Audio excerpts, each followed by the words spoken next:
வணக்கம். என் பேர் ஆர் முரளிதரன் பேர். முன்னாள் ஊராட்சி மன்ற தலைவர். சமூக ஆர்வலர்கள் அடிப்படையில் 100 நாள் பற்றின சில செய்திகளை இன்னைக்கு பொதுமக்களிடையே பகிரலாங்கிற அடிப்படையில் இன்னைக்கு நான் சில செய்திகளை உங்கள்கிட்ட சொல்கிறேன். நான் இப்போ தஞ்சாவூர் மாவட்டத்தில் கிட்டத்தட்ட 14 பிளாக் இருக்கு. ஒரு பிளாக் தஞ்சாவூர் பிளாக்ல மட்டும் 61 ஊராட்சி. மொத்தம் தஞ்சாவூரில் உள்ள 14 பிளாக்லையும் சேர்த்து 589 ஊராட்சிகள் இருக்கு. டோட்டலாக பார்த்தீங்கன்னா ஒரு தஞ்சாவூர் பிளாக் மட்டும் பார்த்தீங்கன்னா 28,000 பேர் ஒர்க்கர்ஸ் இருப்பாங்க. த்ரூ அவுட் நம்ம டிஸ்ட்ரிக்ட் பார்த்தீங்கன்னா கிட்டத்தட்ட ஒரு 3.5 லட்சம் பேர் பணியாளர்கள் 100 நாள் வேலையில செஞ்சு பயனடைஞ்சிட்டு இருக்காங்க. பொதுவாக திட்டம் கொண்டது காரணமே என்னன்னு கேட்டீங்கன்னாக்க, வேலை வாய்ப்பு இல்லாத கிராமங்கள்ல மக்கள் பிழைக்கணும் அப்படிங்கிறதுக்காக தான் திட்டம் கொண்டு வந்தது. இன்னைக்கு பார்த்தீங்கன்னா முந்தியெல்லாம் ஊராட்சி மன்ற தலைவர்கள் அவங்க நேரடியாக அந்த 100 நாள் அட்டைகளை போட்டு அவங்களுக்கு பணிகள்லாம் கொடுத்துக்கிட்டு சம்பளமும் அவங்களே கொடுத்துக்கிட்டு இருந்தாங்க. ஆனா இன்னைய காலகட்டத்தில் அது போல இல்லாம நேரடியா பணித்தள பொறுப்பாளர் மூலியமாக அந்த எலக்ட்ரானிக் நாமினல் மஸ்டர் ரோல் அப்படின்னு சொல்லக்கூடிய அந்த ஒரு லிஸ்ட் எடுத்துடுறாங்க புதன்கிழமையே. அதை வியாழக்கிழமை அன்னைக்கு கொண்டு போய் யூனியன் ஆஃபீஸில் கொடுத்துட்றாங்க.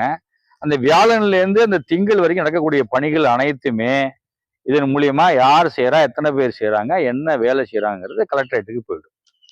கலெக்டரேட்லேருந்து த்ரூ அவுட் தமிழ்நாடு அங்கே நம்ம இந்தியா லெவலில் போயிடுது. இதுக்கு தனியாக ஒரு அக்கௌண்ட் மெயின்டைன் பண்ணுறாங்க என்ஆர்ஜிஎஸ்க்கு. இல்லை இடையில யாரும் தவறு பண்ணக்கூடாதுங்கிறது தான் அந்த சிஸ்டம் வந்திருக்கு சென்ட்ரல் கவர்மெண்ட்லேருந்து.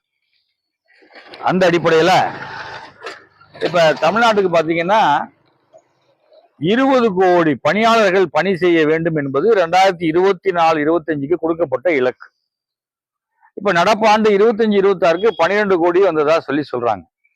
என்ஆர்ஜிஎஸ் ஆப்பை திறந்து பார்த்தா யாரா இருந்தாலுமே அதை நம்ம சரி செஞ்சு பார்த்துக்கலாம். இப்போ உதாரணமா பணி செய்ய வர்றவங்களுக்கு என்ன மாதிரி ஒரு சிஸ்டம் வச்சிருக்காங்கன்னாக்கா, நேஷனல் மொபைல் மானிட்டரி சிஸ்டம். வேலைக்கு வரவங்களாம் காலைல 8 மணிக்கு அந்த இடத்துக்கு வந்துடணும். வந்த உடனே அந்த பணியாளர்களை உடனே என்ன பண்றாங்கன்னா, ஜியோடெக் ஆப் மூலியமா எந்த இடத்துல நிக்கிறாங்களோ, என்ன வேலை செய்யறாங்களோ. உதாரணமா பஞ்சாயத்துல பாத்தீங்கன்னாக்கா அந்த லேபர் பட்ஜெட்டுங்கிறது எப்போ போடுவாங்கன்னா காந்தி ஜெயந்தி அன்னைக்கு போடுவாங்க. பஞ்சாயத்துல என்னென்ன வேலை இருக்கு, எந்தெந்த வேலைகளை எப்பப்ப செய்யலாங்கிறத கணக்கீடு பண்ணி கோடை காலம், மழை காலம் இப்படியெல்லாம் அந்த வேலையை பிரிச்சுக்கிட்டு ஒரு 5 ஒர்க்கு 6 ஒர்க்கு செய்வாங்க அந்த ஆண்டுகளுக்கு. அப்படி பார்த்தீங்கன்னாக்கா நம்ம தமிழ்நாட்டுக்கு வந்து த்ரூ அவுட் தமிழ்நாடு, நம்ம தஞ்சை மாவட்டத்தில் 3,58,000 பேர் வேலை பார்க்குறாங்க. தமிழ்நாடு ஃபுல்லாக பார்த்தீங்கன்னாக்கா கிட்டத்தட்ட வந்து ஒரு 20 கோடி மக்களுக்கு பணி செய்ய வேண்டும் என்பது இலக்கு. ஆனா கடந்த ஆண்டு பார்த்தீங்கன்னா 20 கோடியில 36 கோடி பணி நடந்திருக்கு. அப்ப எக்ஸஸா நடந்த அந்த 16 கோடிக்கு தான் பணம் வரலங்கிறத நம்ம எல்லாரும் புரிஞ்சுக்கணும். மத்திய அரசாங்கத்திலேருந்து பணம் வரலங்கிற குற்றச்சாட்டை வச்சுக்கிட்டு சில கட்சிகள்லாம் ஆர்ப்பாட்டம் பண்றாங்க. இதுல என்ன உண்மை அப்படின்னா, ஒரு பட்ஜெட் போட்டாச்சு, அந்த பட்ஜெட்டுக்குள்ள அந்த வேலையை முடிக்கணும். 20 கோடி மக்களை வச்சு இந்த வேலையை பாருங்கன்னு சொல்லியாச்சு. ஆனா இப்ப நடந்தது எவ்வளவு? 36 கோடி. அப்ப அந்த எக்ஸஸ் 36 கோடிக்கு எப்படி பணம் வரும்? கடந்த முறை பணம் கொடுத்தாச்சு, இந்த முறை கொடுக்கலன்னு ஒரு குற்றச்சாட்டை வைக்கிறாங்க. ஒரு ஆண்டும் அந்த பட்ஜெட்ல என்ன ஒதுக்கீடு செய்யப்படுகிறதோ அந்த பணிகளை வச்சுதான் செய்யணும். நம்ம தமிழகத்துக்கு மட்டும் இல்ல, இருக்கக்கூடிய எல்லா மாநிலங்களுக்கும் இதான் சிஸ்டம். இதை தாண்டி 319 ரூபா ஒரு ஆளுக்கு சேலரி. இப்போ 14 ஏப்ரல்ல இருந்து பாத்தீங்கன்னா 336 ரூபாய் உயர்த்தப்பட்டதா சொல்றாங்க. அக்டோபர் வரைக்கும் சம்பளம் வந்துருச்சு. நவம்பர்ல இருந்து சம்பளம் வரலன்னு சொன்னாங்க. இப்போ ஒரு வார சம்பளம் ஏறி இருக்கு. அப்ப ஆடிட்டிங் முறையா பண்ணி அந்த ஆடிட் ரிப்போர்ட் மேல போனாதானே அந்த ஆப்ல இருந்து அவங்க எப்படி வங்கி கணக்குகள் வந்து எப்படி டியூ கட்டலைன்னா உடனடியா அந்த வங்கி கணக்குல எப்படி போயிடுதோ, அந்த அக்கௌண்ட் பிளாக் செய்யப்படுகிறதோ, அது போலதான் இதுவுமே. வேலை முடியணும், வேலை முடிஞ்சாலும் அந்த ரிப்போர்ட் போகணும். ரிப்போர்ட் போனா அந்த சிஸ்டம் ஆட்டோமேட்டிக்கா அந்த ஃபண்டை ரிலீஸ் பண்ணும். அப்ப நம்ம அதிகாரிகளை தான் நம்ம சொல்லணும்.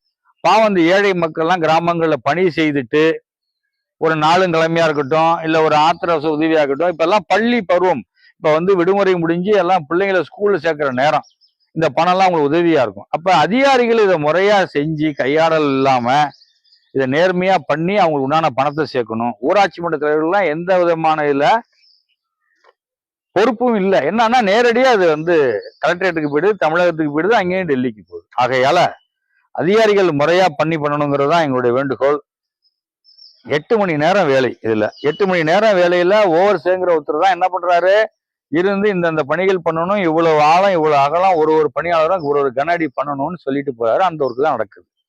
மக்களை பொறுத்த வரைக்கும் கிராமங்கள்ல வேலைவாய்ப்பு இல்லாத காரணத்தினால ஃபேக்ட்ரிஸ் எதுவும் ஒன்றும் கொண்டு வரல. இப்போ தஞ்சாவூர்லாம் பார்த்தீங்கன்னா ஸ்மார்ட் சிட்டியாக அறிவிக்கப்பட்டுருச்சு. நம்மளுடைய ஸ்மார்ட் சிட்டி அறிவிச்சோன்னா கிட்டத்தட்ட 100 நாள் மக்கள்லாம் கிட்டத்தட்ட 14-15 ஊராட்சிக்கு 100 நாள் வேலையை இனிமே இல்லாமல் போயிடுமோ ஒரு கவலைகள்லாம் இருக்கு. ஆகையினால இதெல்லாம் கருத்தில் கொண்டு ஏழை மக்களுக்கு குறித்த நேரத்தில் பணம் வரும்படியாகவும் சென்ட்ரல் கவர்மெண்டுடைய திட்டங்களை மக்கள்கிட்ட கொண்டு சேர்க்கும் வகையிலும் இந்த அரசாங்க அதிகாரிகள் செயல்பட வேண்டும் என்று கூறிக்கொண்டு வாய்ப்புக்கு நன்றி விடைபெறுகிறேன். நன்றி, வணக்கம்.